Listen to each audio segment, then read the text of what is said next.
Bismillahirrahmanirrahim. وهذا صراط ربك مستقيما قد فصلنا الآيات لقوم يذكرون لهم دار السلام عند ربهم وهو وليهم بما كانوا يعملون. Jemaah maghrib yang dirahmati Allah Ta'ala, malam ini saya akan berbicara membedah buku yang saya tulis sendiri, judulnya Sunnah di Bawah Ancaman. Sunnah di Bawah Ancaman.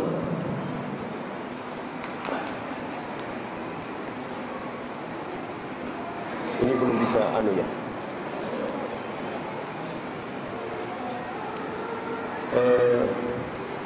Sunnah sebagai sumber Islam.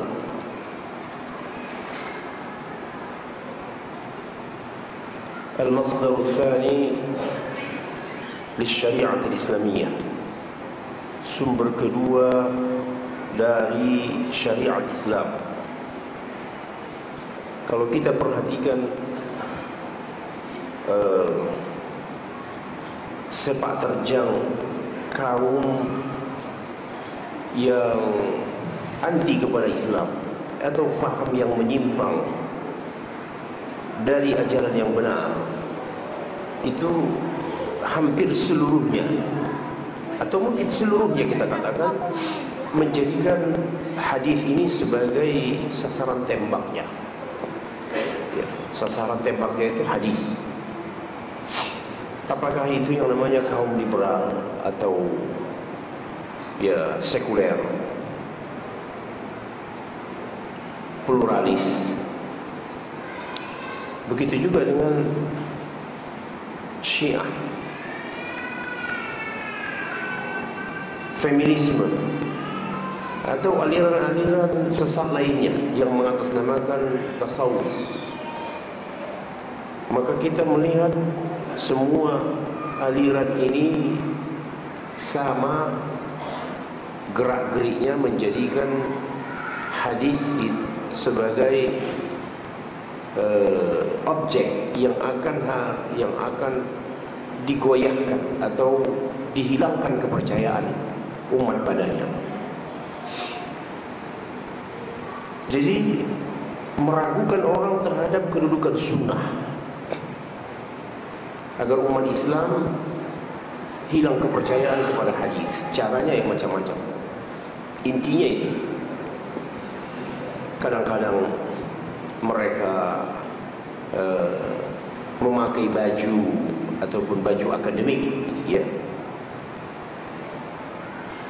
Kalau sunnah ini berhasil dipatahkan, artinya masyarakat Islam atau umat secara umum tidak lagi menjadikan hadis sebagai pedoman memahami Al-Quran. Maka konsekuensinya apa? Terbuka pintu yang luas kepada mereka untuk memahami Al-Quran menurut selera masing-masing. Oleh karenanya yang menjadi penghambat itu ya hadis itu. Karena dengan adanya hadis, rencana-rencana mereka untuk menyelewengkan pemahaman Al-Quran jadi terhalang. Karena umat Islam mengatakan, oh kamu tidak bisa sembarangan memahami Al-Quran. Karena memang ada di dalam aliran tafsir namanya tafsir bil ma'thur, menafsirkan Quran dengan Al-Quran, menafsirkan hadis, menafsirkan Al-Quran dengan hadis. Itu adalah aliran atau faham yang paling kuat di dalam ittijah tafsir, di dalam aliran tafsir.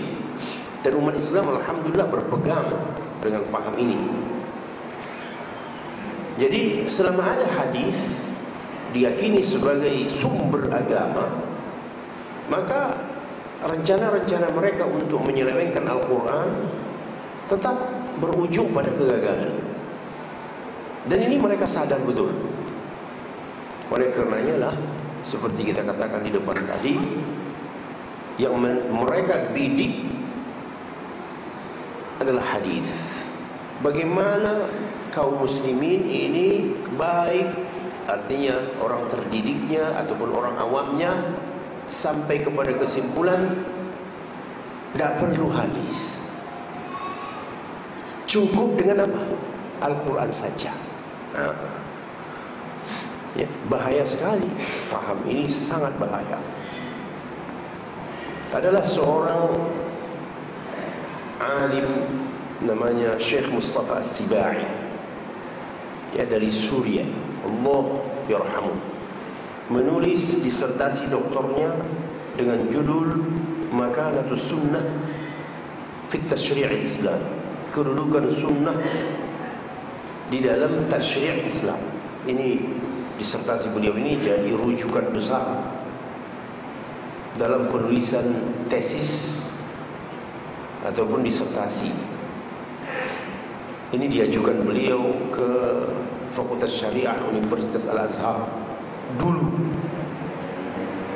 Disitulah beliau memaparkan siapa saja kelompok dan faham yang menjadikan sunnah ini sebagai musuhnya dari sejak zaman dulu sampai zaman kontemporer.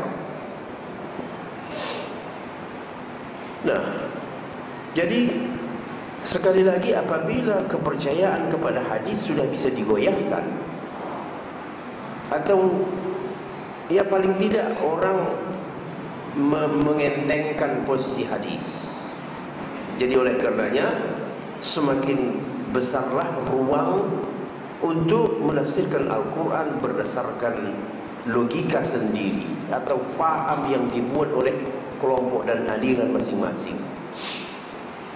Bagaimana gaya orientalis meragukan hadis atau sunnah?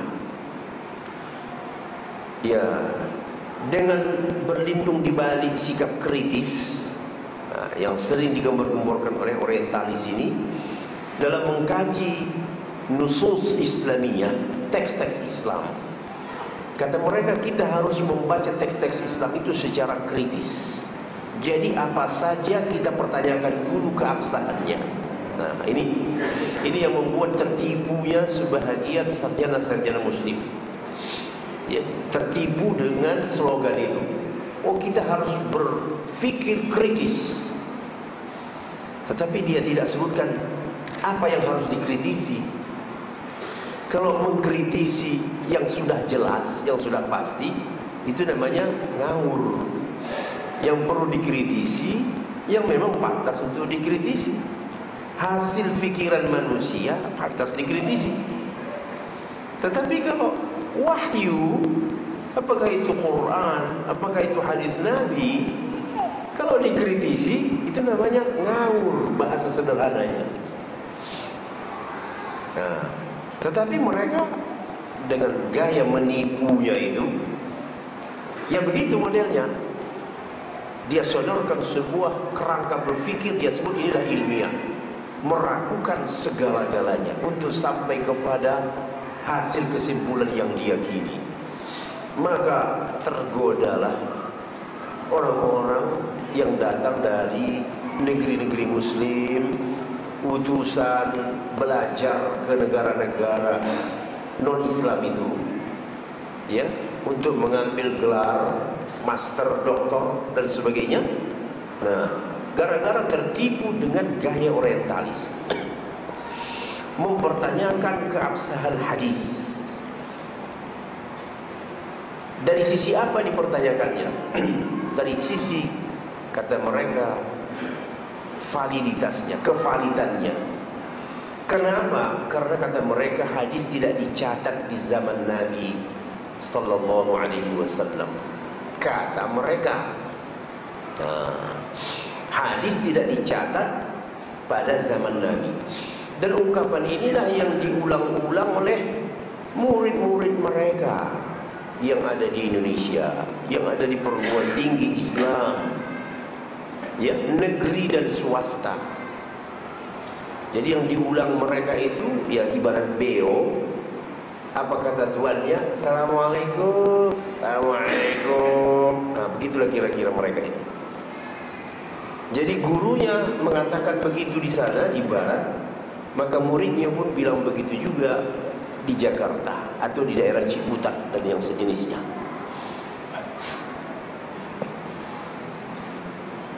Kata mereka, hadis tidak dicatat di zaman Nabi. Kemudian mempertanyakan hadis karena kandungannya, kata mereka, tidak sesuai dengan logika. Nah, membenturkan hadis dengan logika manusia. Padahal sebenarnya kita sederhana saja ya. Akal itu kan relatif. Wahyu itu absolut.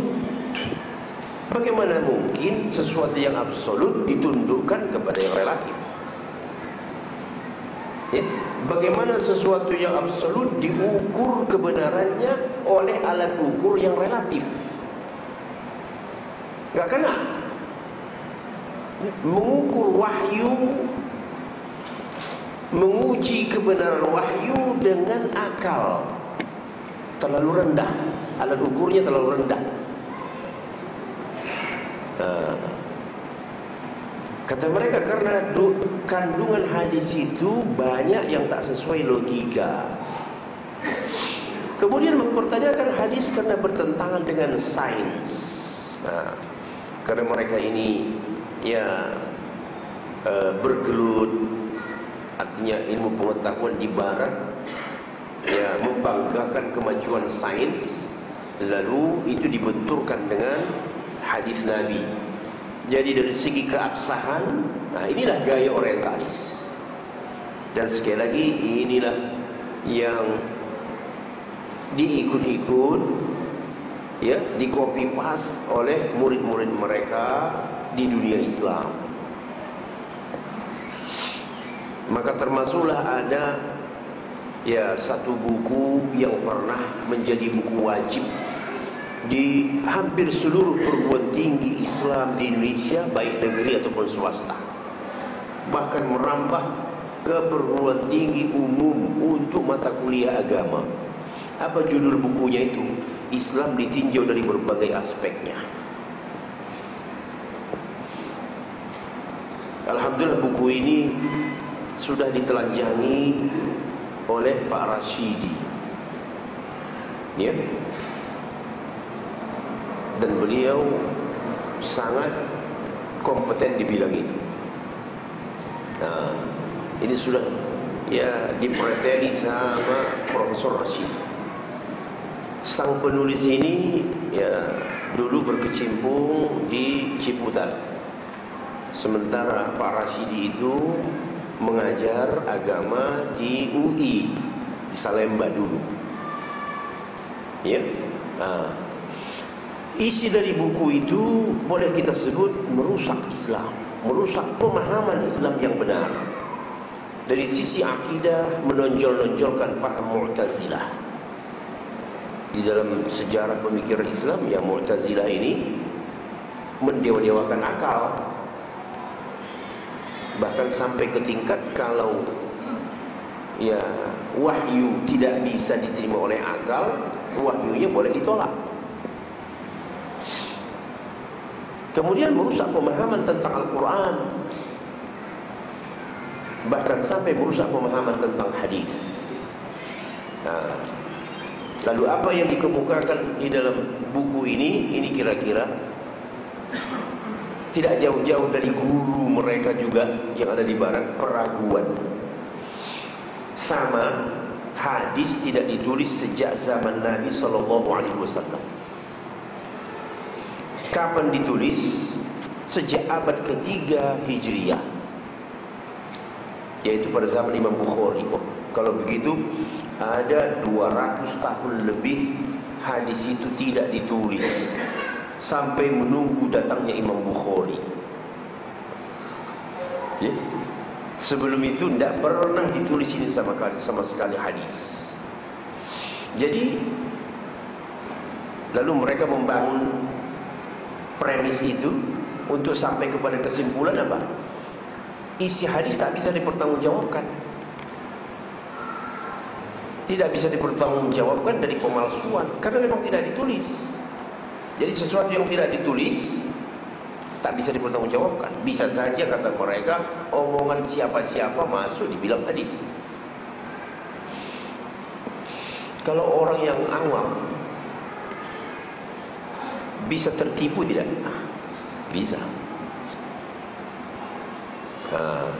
Dan memang beginilah gaya orientalis itu. Ya, main logika. Ya, sekarang ini pun kalau Bapak membaca logika-logika orang liberal mendukung keputusan atau ya kebijakan seorang pemimpin di DKI untuk membangun apartemen khusus untuk pelacur, dan pelacur ini disertifikasi. Yang mendukungnya siapa? Orang-orang liberal itu menggunakan logika-logika mereka. Ya? Pendukungnya orang-orang liberal ini, karena memang sejalan. Ya, al-millatu al-kufru millatun wahidah. Kekufuran itu ya agama yang sama. Kekufuran di barat, kekufuran di timur itu sama saja. Al-kufru millatun wahidah, kata para ulama dari dulu. Kekafiran itu sama di mana-mana. Jadi dia kerjasama antara satu dengan yang lain. Ba'duhum awliya'u ba'dhin, bahasa Al-Qur'annya. Jadi hadis tidak bisa dipertanggungjawabkan. Oleh karenanya hadis tidak dapat dijadikan sebagai pegangan beragama alias hujjah. Jadi untuk membantah teori inilah ya buku yang kita sebut tadi ini ya khusus menyangkut aspek hadis. Jawabannya apa? Bahwa penulisan hadis sudah terlaksana sejak zaman Nabi sallallahu alaihi wasallam masih hidup. Jadi kalau kata mereka tidak ditulis, baru ditulis sejak zaman Imam Bukhari, jelas-jelas kebohongan yang besar, dusta, penipuan ilmiah. Ya, apalagi kalau sempat itu diungkap oleh, katakan saja, profesor di universitas, semakin membuat orang ragu kualitas profesor-profesor itu. Di mana letak profesornya? Hal-hal yang sifatnya tak terlalu pelik juga dia melakukan apa? Distorsi, penipuan. Jadi yang benar seperti apa? Hadis sudah ditulis sejak zaman Nabi masih hidup. Penulisnya siapa? Sahabat. Berbagai data yang sangat kuat membuktikan adanya penulisan hadis zaman Nabi.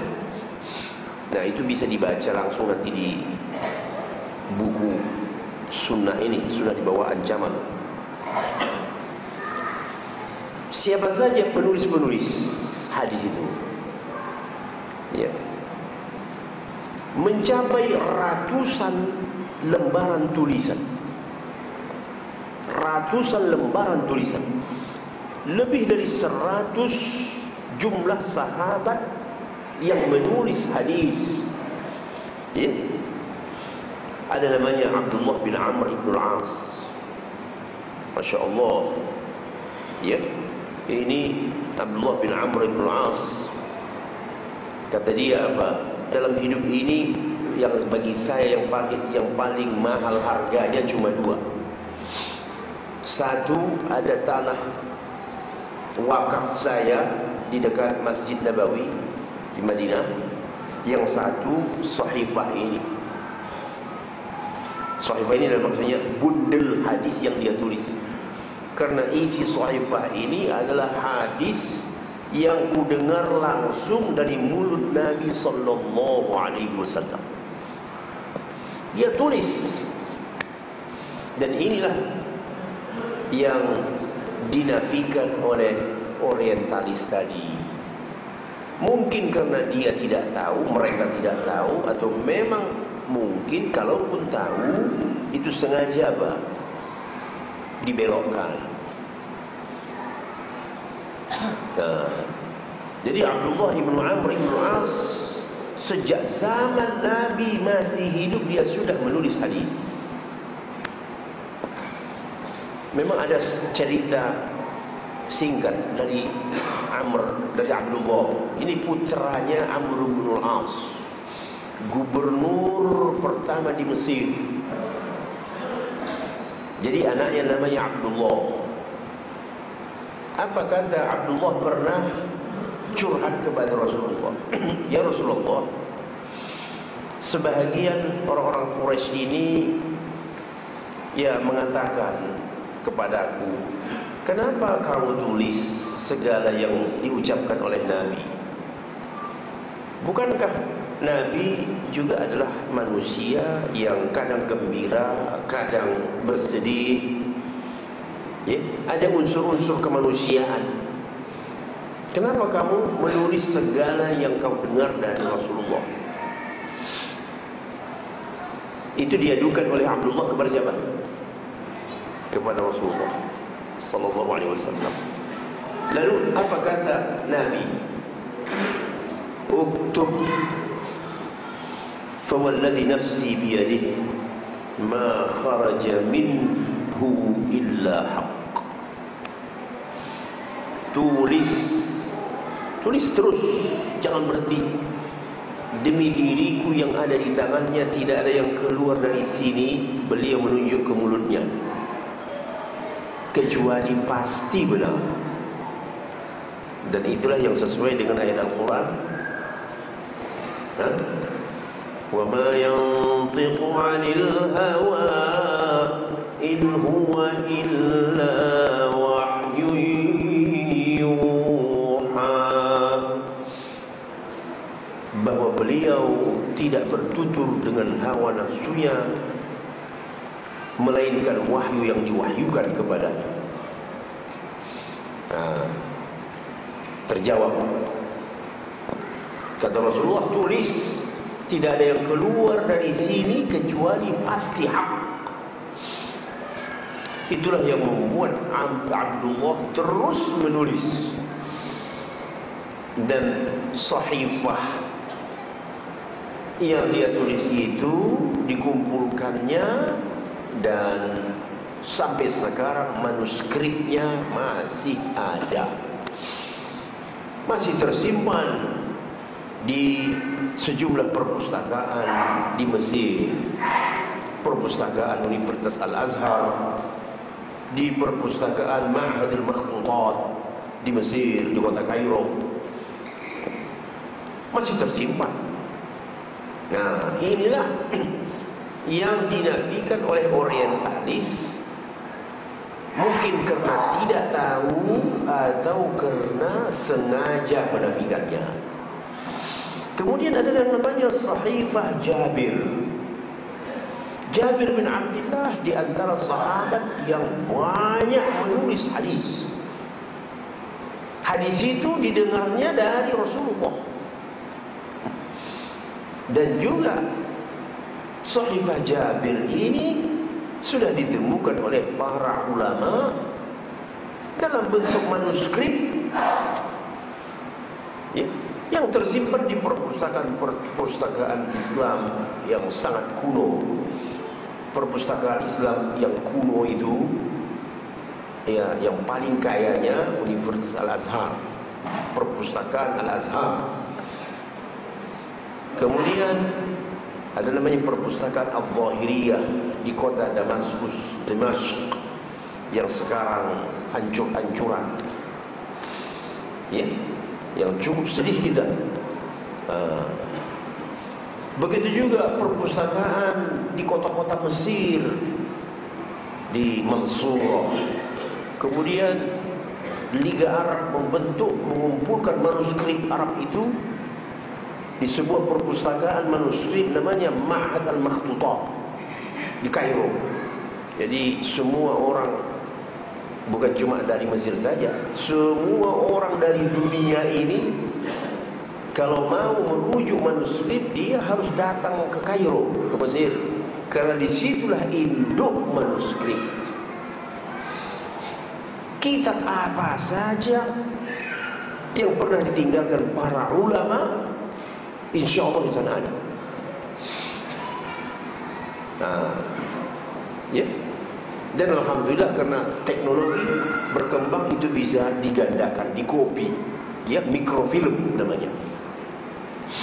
Jadi Jabir bin Abdullah dengan sahifah Jabirnya, kemudian Ali bin Abi Thalib juga menulis hadis, Masya Allah, diriwayatkan Abu Juhaifah, ya, diriwayatkan Abu Juhaifah bahwasanya seorang sahabat bertanya kepada Ali, wahai Ali, ya Amirul Mukminin, apakah ada pesan khusus yang dikhususkan oleh Nabi kepada kalian sebagai Ahlul Bait?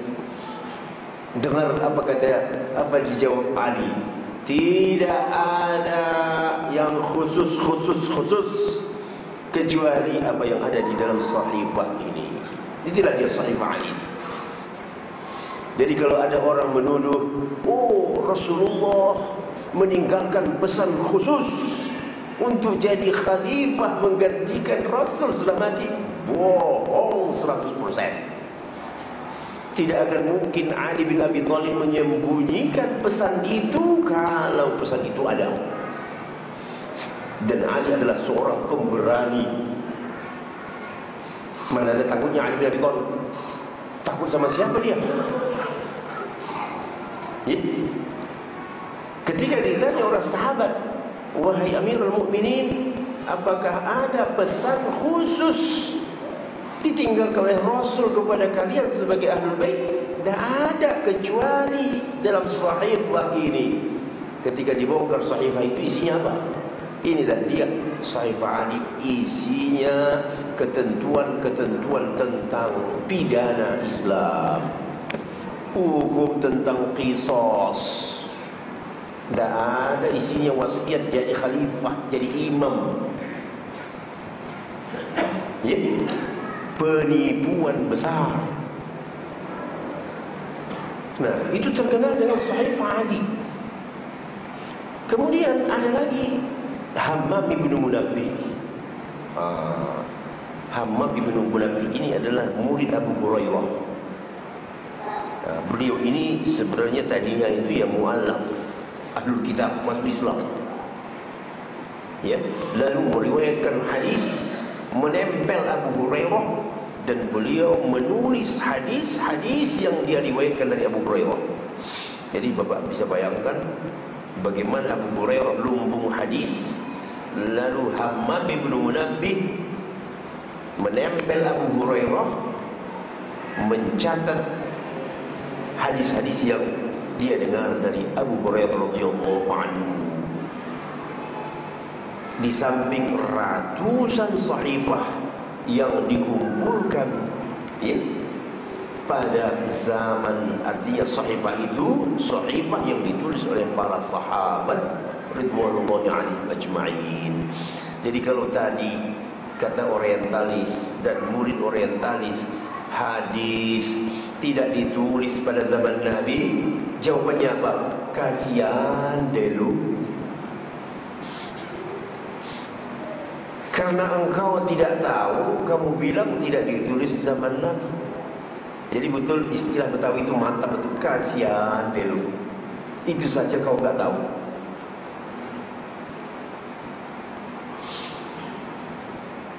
Seorang alim dari India bernama Mustafa Al-A'zami khusus mengumpulkan bukti-bukti ilmiah tentang penulisan hadis di zaman Nabi. Diangkatnya dalam sebuah disertasinya yang diajukannya ke Cambridge di Inggris. Pembimbingnya orientalis. Tidak bisa berkutik itu si orientalis. Ya. Supervisornya itu A.J. Arbery. Tidak bisa berkutik. Ini ilmiah. Ya. Dipaparkannya lembaran-lembaran sahifah bukti bahwa hadis sudah ditulis pada zaman Rasulullah SAW. Akhirnya tidak ada yang bisa dibantah oleh Arbery kecuali hanya mengatakan ini adalah disertasi yang sangat ilmiah. Ya. Itulah seorang alim dari India bernama Muhammad Mustafa Al-Azami. Lalu selanjutnya siapa lagi ini yang anti dengan hadis dan sunnah? Mereka itulah golongan yang disebut dengan Syiah. Mari kita lihat bagaimana cara Syiah meruntuhkan hadis. Mereka meruntuhkan hadis langsung ke jantungnya. Siapa sumber hadis? Sahabat. Ya. Mereka meruntuhkan kepercayaan terhadap sahabat. Kalau runtuh kepercayaan kepada sahabat, maka segala yang dilakukan oleh sahabat hancur. Dan memang itulah target mereka. Jadi sebenarnya musuh bebuyutan hadis itu yang paling klasik itu adalah kaum Syiah. Ya. Sedangkan periwayat hadis Nabi adalah sahabat. Syiah mengkafirkan semua sahabat kecuali 4 orang. Sehingga konsekuensi logisnya apa? Periwayatan sahabat semua ditolak. Kalau periwayatan sahabat ditolak, apa nasib hadis? Habis, tidak ada. Kalau sudah hadis tidak ada, atau hanya secuil yang mereka akui sebagai ya periwayat yang handal, yaitu Ali bin Abi Thalib. Berapalah yang diriwayatkan oleh Ali bin Abi Thalib berupa hadis? Bagaimana? Ruang untuk mengacak-acak Al-Quran terbuka luas, memasukkan ke dalam Islam faham yang tidak ada diakui oleh Nabi kita sallallahu alaihi wasallam. Jadi beginilah apa namanya gaya ataupun trik Syiah untuk menghancurkan hadis. Kalau kita katakan bahwa Syiah ini adalah salah satu kelompok ingkar sunnah dan hadis, benar. Dan yang paling dahsyat ya pengingkarannya kepada hadis dan sunnah itu memang Syiah. Lalu mereka pun membangun kebencian yang luar biasa kepada Abu Hurairah dan Aisyah. Gampang saja menandai Syiah itu. Tanya kepada orang yang dicurigai sebagai Syiah itu, bagaimana sikap Anda kepada Abu Hurairah? Bagaimana pandangan Anda kepada Abu Hurairah? Tapi kalau ini sudah diketahui mereka, bisa saja mereka bertaqiyah. Di dalam debat bisa saja bertaqiyah, oh kata dia Abu Hurairah itu bagus. Karena memang mereka fahamnya faham yang dibangun di atas kebohongan, dusta. Tetapi mereka memang kaum yang mendiskreditkan Abu Hurairah dan Aisyah radhiyallahu anha. Bapak bayangkan, Abu Hurairah perawi terbesar hadis dari kalangan sahabiyahnya Ummul Mukminin Aisyah radhiyallahu anha. Apa yang terjadi kalau dua orang ini sudah runtuh? Maka hampir seluruhnya hadis akan terbuang. Nah, jadi kelihatan kan? Kelihatan bisa dibaca apa sasaran kaum yang satu ini. Memang tujuannya menghancurkan hadis Nabi, tetapi langkahnya strategis. Dipojokkannya dua perawi terbesar, Abu Hurairah dan Aisyah, di samping semua sahabat dalam konsep mereka murtad, kafir, fasik. Ya sudah, habislah hadis. Ya. Jadi kebencian yang luar biasa kepada Abu Hurairah. Lalu mereka membuat kaidah yang aneh. Hadis hanya diterima apabila diriwayatkan oleh Ahlul Bait. Luar biasa kamu. Kaidah dari mana ini kamu buat? Ya, ulama hadis mana, sahabat mana yang mengakui, mana petunjuk Rasulullah untuk menjadi hujjah atas kaidah ini? Padahal Rasulullah justru berpesan apa? Taraktu fiikum amrayni ma in tamassaktum bihima lam tadillu ba'di, kitab Allah wa sunnati. Kutinggalkan untuk kamu dua perkara. Selama kamu berpegang teguh kepada yang dua ini, niscaya kamu tidak akan tersesat selamanya. Kitab Allah dan sunnah. Sunnah Nabi itu ada di mana? Dalam catatan dan hafalan sahabat. Kaidah ini tidak masuk akal. Bagaimana mungkin dibatasi ucapan Nabi yang diterima hanya yang melalui jalur keluarganya saja? Logika apa yang bisa dipakai itu? Ya, oke lah, kita pakai logika lah dulu. Kalau mencari hadis gak akan ketemu, pakai logika aja dulu. Bagaimana mungkin Rasulullah membatasi ucapannya yang diterima kalau diriwayatkan melalui jalur keluarganya? Loh, emangnya Rasulullah itu 24 jam bersama Ali? Coba pikir Bapak dulu. Bahkan yang paling ada lagi kejadiannya, Ali menyuruh Miqdad untuk bertanya suatu masalah tentang mazi. Tahu kita semua makna mazi kan? Yang keluar dari kemaluan seseorang, laki dan perempuan. Ya, ya, apa namanya? Licin, jernih. Biasanya pengantar, ya, mau jima, mau bersetubuh, itu namanya mazi. Beda dengan mani, dan beda dengan baul atau kencing. Lalu Ali bin Abi Thalib radhiyallahu anhu menyuruh Miqdad untuk bertanya kepada Rasulullah, bagaimana kalau madhi ini keluar? Dan Ali mengakui, aku adalah seorang laki-laki yang suka keluar madhi. Kuntu rajulan madza. Maka ku minta Miqdad bertanya kepada Rasulullah, kenapa tak tanya langsung? Hah? Malu sama mertua. Jadi coba dari kisah ini saja ya. Dari kisah ini saja kita mau melihat bahwa tidak mungkin seluruh persoalan disampaikan melalui satu orang, walaupun dia keluarga, mantu. Karena ada hambatan apa namanya? Ya, hambatan psikologis sebagai mantu atau mertua.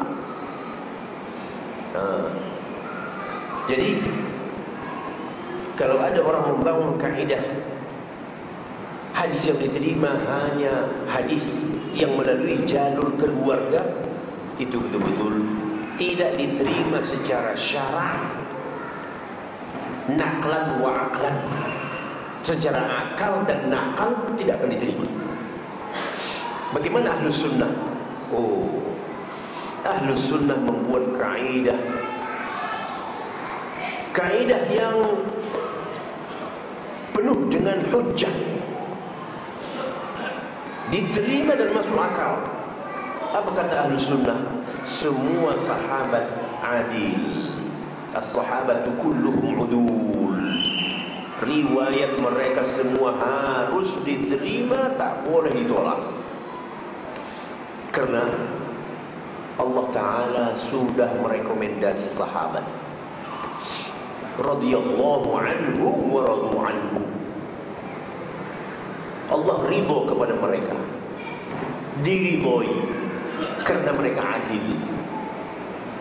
Ya, ridho itu maksudnya adil, jujur dalam menyampaikan sesuatu dari Rasulullah SAW.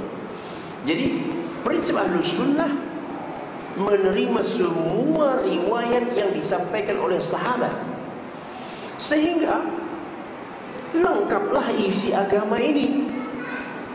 Karena secara logika kita mengatakan bahwa Rasulullah itu akan bertemu dengan banyak sahabat, betul tidak?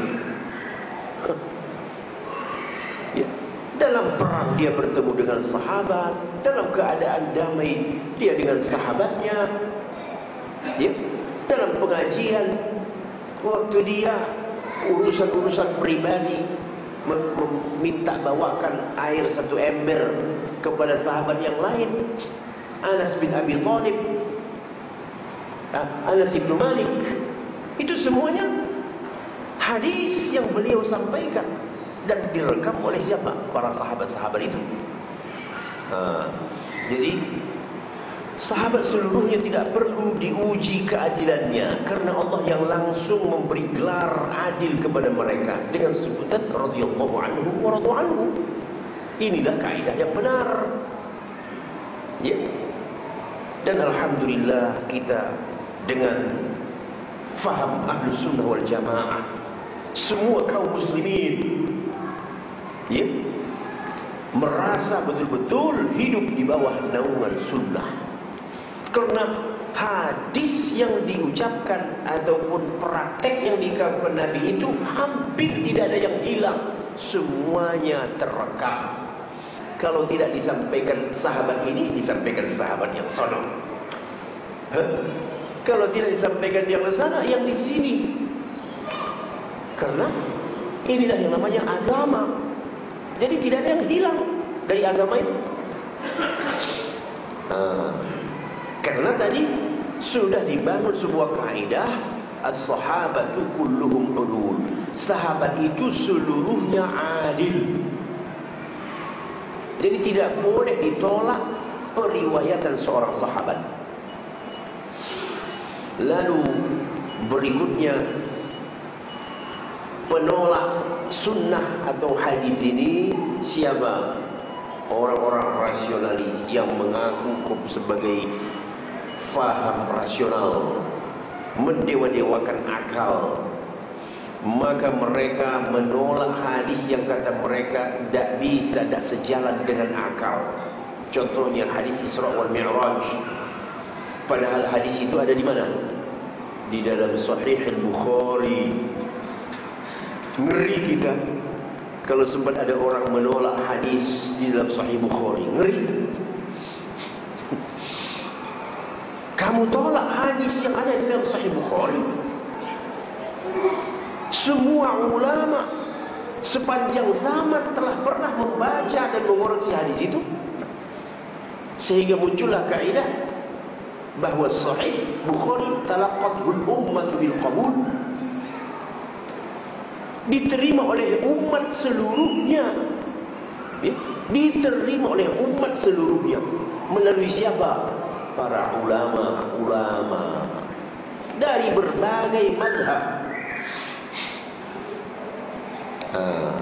Ini namanya Sahih Bukhari. Begitu juga diikuti oleh Sahih Muslim dan kitab-kitab sunnah yang lain, Sunan Abu Dawud, At-Tirmidzi, An-Nasa'i, Ibnu Majah, Ahmad bin Hanbal, Muwatta Ibnu Malik, Sunan Darimi, dan seterusnya. Jadi mereka ini mendasarkan penerimaan kepada suatu hadis, dibuat mereka kaidah kalau sesuai dengan rasio. Tidak cocok dengan rasio, tolak. Siapa ini namanya? Ya, orang rasionalis. Hebat juga rasio mereka ini ya, bisa mengalahkan wahyu. Hadis tentang Isra wal Mi'raj, kata mereka, wah tidak bisa diterima karena nggak cocok dengan rasio mereka. Nabi turun, ya berjumpa dengan Nabi Musa, naik turun minta keringanan, disuruh Musa minta keringanan kepada Allah 5 rakaat, 5 waktu sholat, dikasih Allah keringanan, masih terlalu berat, naik lagi sampai naik turun 9 kali 5 45. Yang terakhir turun dengan 5 waktu salat. Musa masih mengatakan masih terlalu berat bagi umatmu. Lalu Rasulullah mengatakan, oh aku sudah tidak sanggup lagi. Kata mereka, orang Rasulullah siapa? Mana mungkin Nabi tawar menawar. Itu bahasa kamu. Tawar menawar itu bahasa kamu di pasar. Ya, berapa harganya? 50. Oh, 45 ya, bukan begitu, 5 ya, wah mana mungkin, udah kalau begitu bagaimana, 10, oh tidak mungkin, kalau begitu 15. Itu namanya pedagang, itu logika pedagang, itu bahasa orang di pasar, tawar menawar. Di sini itu tidak berlaku. Lalu bagaimana? Allah sudah membuat skenario-nya begitu. Allah berkehendak demikian. Apa keberatanmu? Ya? Apa keberatanmu kalau Allah mau berkehendak membuat skenario-nya begitu? Nah, orang beriman menerima segala yang sudah Allah tetapkan, termasuk berita yang mengantarkan berita itu. Ya. Jadi memang mereka ini luar biasa ya. Makanya saya katakan dari awal tadi, semua aliran yang bermasalah menjadikan hadis sebagai ujung tombaknya. Begitu juga hadis tentang lalat. Nah, ini orang-orang yang katanya menggunakan rasio atau medis science. Ya. Kan di dalam hadis Nabi, apabila lalat jatuh ke dalam minuman salah seorang kamu, celupkan kemudian buang, karena di salah satu sayapnya ada penyakit dan di sayap sebelah yang satunya itu adalah obat. Yang obatnya itu penawar syifatnya itu mensterilkan penyakit yang tadi keluar. Lalu kata mereka, ya, lalat itu binatang pembawa bakteri, hinggap di mana saja. Lalu kalau dia jatuh ke dalam minuman, itu otomatis minuman itu sudah apa namanya? Iya, terkontaminasi. Jadi kalau begitu, ini tidak cocok ini hadis dengan medis. Hadis dengan medis. Kita katakan kalau medisnya benar, pasti sesuai dengan hadis. Atau hadisnya benar sahih, pasti sesuai dengan medis yang benar. Ternyata hadis ini hadis sangat kuat, hadis-hadis sahih. Dan kalau begitu, kalau ada medis yang menolak hadis ini, berarti medisnya yang tak benar. Karena hadis yang sahih tidak akan bertentangan dengan informasi medis. Begitu keyakinan kita. Lalu dicermatilah itu hadis. Memang Rasulullah mengatakan apa? Kalau masuk lalat ke minuman kamu, apa yang kamu lakukan? Apa yang kamu lakukan? Benamkan dulu. Nah, di situ rahasianya itu, falyarmishu wal yaqdhifhu. Dibenamkan dulu baru dibuang. Bukan begitu masuk langsung dibuang. Dibenamkan dulu. Disitulah rahasianya. Dan disinilah mereka yang nggak pernah menggunakan akalnya memahami hadis, buru-buru langsung apa? Menolak. Padahal kalau mereka sedikit saja berpikir, dibenamkan, ditenggelamkan, dicelupkan, Ada apa ya? Dengan dibenamkan, dicelupkan, itulah mengeluarkan penawar dari badan, dari sayap lalat yang satu tadi. Penawarnya itu jadi keluar gara-gara dibenamkan dia. Ya, keluar itu zat penawar, automatically menetralisir kuman tadi. Buang lalanya, selesai persoalan, air itu sudah kembali steril. Yang seperti ini banyak Bapak. Ya, masih ada soal kaum feminis. Mereka menolak hadis-hadis seperti tentang wanita, ya, menyangkut persoalan wanita yang kata mereka merendahkan derajat wanita. Tapi sebenarnya bukan merendahkan derajat wanita, tetapi memang itu adalah wahyu dari Allah Subhanahu wa ta'ala. Tidak mungkin Rasulullah ataupun wahyu merendahkan derajat wanita, tetapi dia sebagai informasi dari Allah Ta'ala, tidak mungkin dimain-mainkan oleh Nabi, karena itu adalah wahyu. Wanita kurang agama dan kurang akal, dan itu disebutkan kenapa dikatakan kurang agama, karena mereka meninggalkan, karena mereka tidak sholat selama haid, berarti kurang kan? Sementara laki-laki full dalam 1 bulan, full sholatnya. Wanita tidak bisa full. Kenapa? Karena dia ada mengalami masa haid, maka berarti kurang agamanya.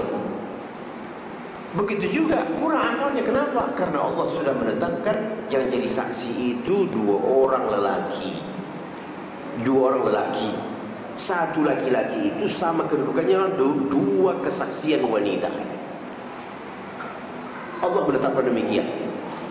Jadi sebagai seorang mukmin, memang yang perlu dibangun adalah al-iman, keimanan kepada apa yang diturunkan oleh Allah Ta'ala berupa ajaran.